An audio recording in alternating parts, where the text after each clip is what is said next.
આ શીકું પડ્યા સીમાઈ ગયા પણ કોઈ જ્યુસ ન કાઢ્યું.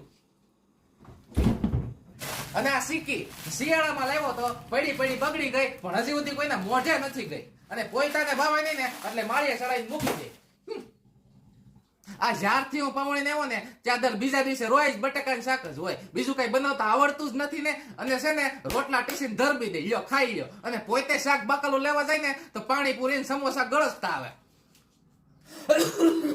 અઠવાડિયા પહેલા ખારી સિંગ લાવ્યો તો પડી ખોરી થઈ ગઈ. અને પછી 2 દી પછી મેં પૂછ્યું ને ખારી સિંગ ક્યાં ગઈ તો કે હું ખાઈ ગઈ. હવે એમ કેતી નથી કે ઉકાળામાં ફેંક કેવી.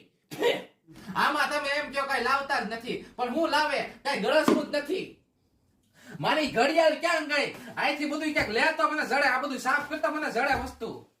અને આ રવોડાના નાસ્તાના ડબ્બા અહીંયા મૂક્યા છે. આને ઠેકાણે મૂકતા હોય તો આખો દી મોબાઈલ ટીસ શું કરે રાખત. કાલે જ મેં સમાચારમાં જોયું હતું